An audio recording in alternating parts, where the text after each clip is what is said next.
गौरव भाटिया राष्ट्रीय प्रवक्ता बीजेपी के हमारे साथ जुड़ गए। अखिलेश प्रताप सिंह कांग्रेस पार्टी के प्रवक्ता, स्वयं प्रकाश पुरोहित प्रवक्ता टीएमसी के, मौलाना अंसार रजा चेयरमैन गरीब नवाज फाउंडेशन के और मुफ्ती वजाहत काजमी इस्लामिक स्कॉलर के तौर पर हमारे साथ जुड़ रहे हैं।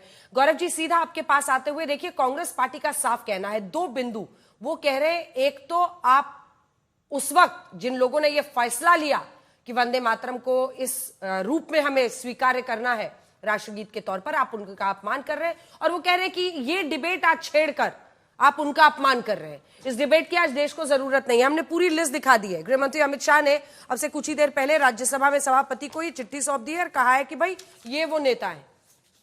इससे क्या होगा? इससे अब आगे क्या होगा?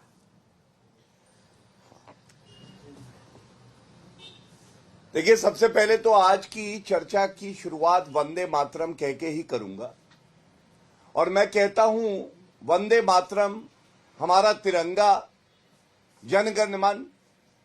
अगर विपक्ष ये कहने लगे अंजना जी कि इस पे चर्चा की आवश्यकता ही नहीं है, और जब गृह मंत्री श्री अमित शाह जी ने अब प्रमाण के साथ ये बताया है कि जो कांग्रेस के सांसद, समाजवादी पार्टी के सांसद, कांग्रेस पार्टी खुद, समाजवादी पार्टी खुद, नेशनल कॉन्फ्रेंस के सांसद संविधान की शपथ लेते हैं कि मैं संविधान की रक्षा करूंगा, इसकी मूल भावना का पालन करूंगा, और वो ही कह रहे हैं कि हम वंदे मातरम नहीं गाएंगे, क्या ये उनकी शपथ जो उन्होंने ली है उसको तार तार करना नहीं है?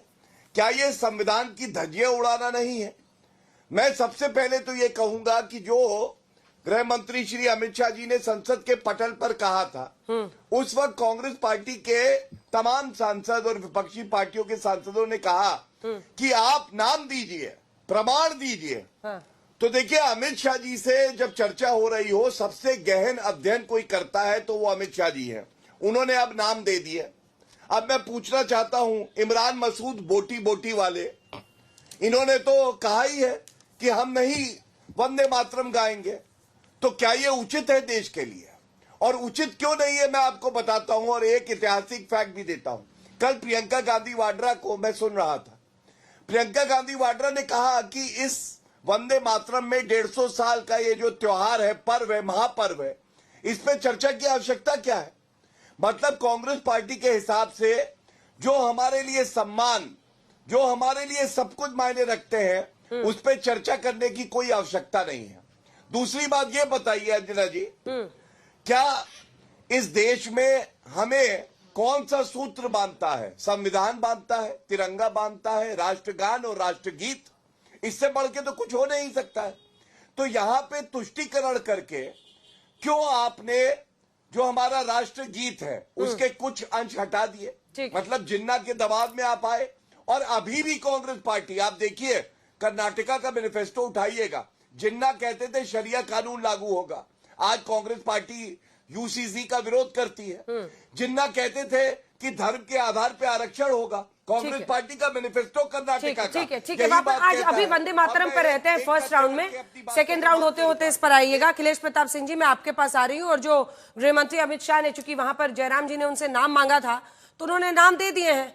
इमरान मसूद आप ही के सांसद है सहारनपुर से। 8 दिसंबर का उनका बाकायदा उन्होंने लिंक ट्वीट किया है, गाने से इनकार किया, धार्मिक आस्था का उन्होंने हवाला दिया। बाकियों के लिए आप क्यों बोलिएगा? कांग्रेस के ही विधायक है आरिफ मसूद, जो कि 2019 में वंदे मातरम गाने से इनकार करते हैं। कारण के रूप में धार्मिक सिद्धांत वो बताते हैं। सिद्धारमैया को वो कोट कर रहे हैं 2022 में संबंधित रिपोर्ट। संविधान दिवस कार्यक्रम में कार्यकर्ताओं से वंदे मातरम न गाने को कहा, इसका वीडियो भी उपलब्ध है और लिंक उन्होंने डाला है। ये तो आपके नेता हुए। फिर वो कांग्रेस रैली को भी कोट करते हैं। तो क्या आप अपने इन नेताओं के उस अधिकार का सम्मान करते हैं कि वो वंदे मातरम नहीं भी गा सकते हैं, या आपको लगता है कि ये गलत है, उनको गाना चाहिए था?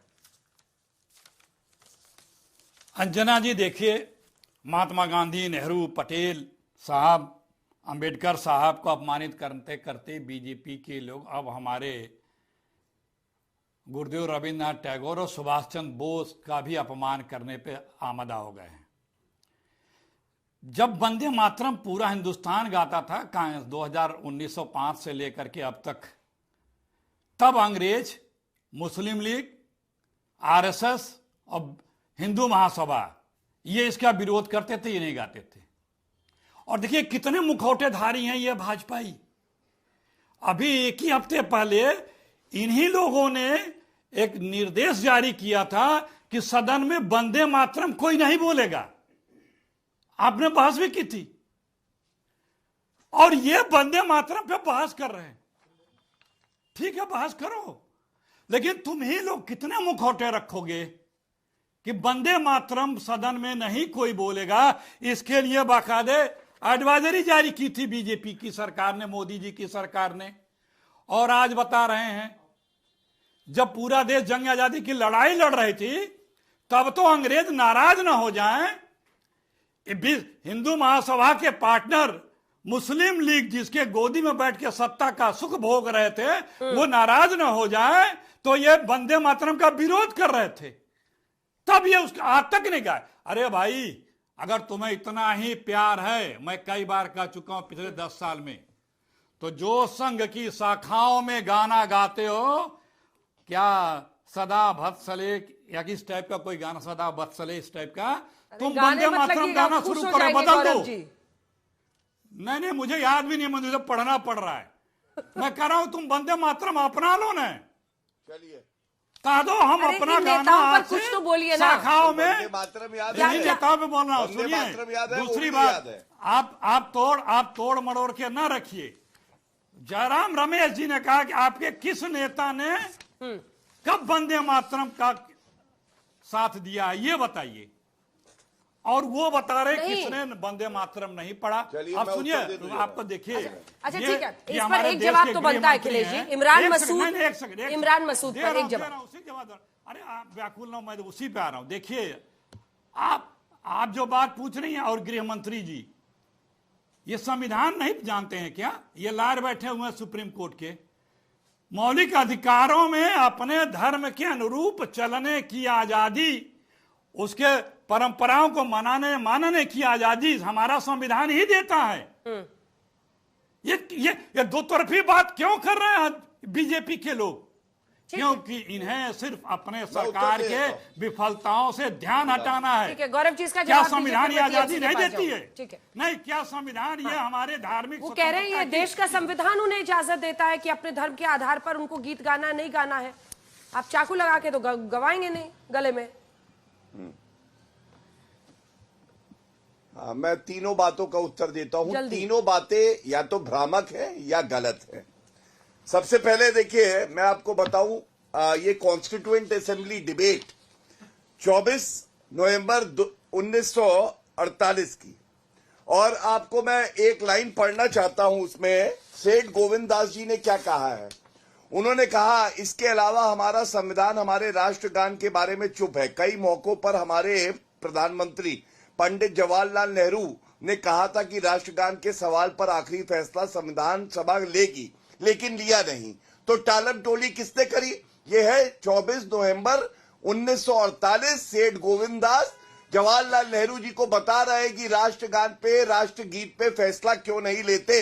वो चाहते थे कि राष्ट्रगान बने वंदे मातरम, लेकिन नेहरू जी नहीं चाहते थे क्योंकि तुष्टीकरण की राजनीति करते थे। दूसरी बात, क्या आप मानती हैं मौलाना अबुल कलाम आजाद, डॉक्टर जाकिर हुसैन खान, अब्दुल गफ्फार खान और रफी अहमद किदवाई, ये क्या मुसलमान नहीं थे? या ये कब मुसलमान थे? वंदे मातरम का नारा लगाते थे। और ये अनुच्छेद 25 की बात करते हैं, मेरे हाथ में संविधान है। अनुच्छेद 25 में लिखा है, सब्जेक्ट 2, लोक व्यवस्था, सदाचार और स्वास्थ्य। मतलब जो राष्ट्रगीत का सम्मान है उसका धर्म से कोई लेना देना नहीं है, बल्कि हर मुसलमान, सिख, हिंदू, ईसाई को चाहिए कि राष्ट्रगान और राष्ट्रगीत ये गर्व से गाए, क्योंकि हमें जोड़ता है। और अंत करूंगा एक बात कह के, इन्होंने एक और झूठ बोला। 1962 में जब कांग्रेस पार्टी की सरकार थी, तब के ये रूल्स ऑफ प्रोसीजर है, और क्या लिखा है कि पार्लियामेंट के अंदर नारे लगाना, चाहे वो कोई भी शब्द हो, जिसमें कोई भी शब्द आता है उसको वंदे मातरम से जोड़ दिया। ये 1962 का रूल है, जब कांग्रेस की सरकार थी। और मुझे शर्म आती है कहते हुए कि अपनी ओछी घटिया राजनीति करने के लिए ये वंदे मातरम को खींच के ले आए और कहने लगे कि पार्लियामेंट के अंदर मना किया है। अरे हर वंदे मातरम और जन गण मन का एक स्थान है, उचित समय है। आप नारे लगा के विरोध करेंगे तो ये जो आपके रूल्स ऑफ प्रोसीजर आए थे 1962 में लिखा हुआ है, उसमें ये लिखा है अंजना जी। चलिए ठीक है अखिलेश जी, मुझे टाइम देना ही होगा, छोटा सा जवाब, फिर मैं बाकी मेहमानों जी के पास जी जाऊं। जी जी देखिए अंजना जी, ये लोग झूठ के पुलिंदा है। मैं बार बार कहता हूं बीजेपी मतलब बड़ी झूठी पार्टी। कह रहे किसी का नाम लिया, उन्होंने बताया कि ये संविधान सभा में तय होगा, लेकिन संविधान सभा में तय नहीं हुआ। ज्ञान बढ़ा लो भैया, क्योंकि तुम लोगों को तो देश से मतलब नहीं है। संविधान सभा का विरोध करते थे, बाबा साहब का विरोध करते थे। 24 जनवरी प्रियंका गांधी जी ने बड़ी डिटेल में पूरी कहानी बता दी थी। कल सुनो लो ध्यान से, अब वर्बेटम बताया था। उनके किसी प्रियंका जी के बात को काटने की हैसियत हो तो बताओ। 24 जनवरी 1950 को संविधान सभा ने इसे स्वीकार किया था, वंदे मातरम को राष्ट्रगीत के रूप में जो बता रहे हो, नहीं स्वीकार किया। संविधान सभा ने नहीं किया, जानकारी नहीं होगी आपको। कांग्रेस पार्टी ने 1905 में बनारस के राष्ट्रीय अधिवेशन में इसको पास किया, और जब तक हर प्रोग्राम में शुरू में और अंत में राष्ट्रगीत राष्ट्रगान दोनों गाता, आज भी गाते हैं। आप लोग तो कभी गाए नहीं, विरोध करते रहे। कितने मुखौटे हैं और कितने गजब के ये लोग। कहना नहीं चाहिए, मैं नहीं वो शब्द बोलूंगा। कल जब जिसकी जरूरत थी वंदे मातरम गा के पूरा देश आंदोलित हो रहा था, तो ये अंग्रेजों की चमचाई में वंदे मातरम का मुखर विरोध कर रहे थे। ठीक है, इस पर लौटेंगे और इसका जवाब गौरव भाटिया जी देंगे।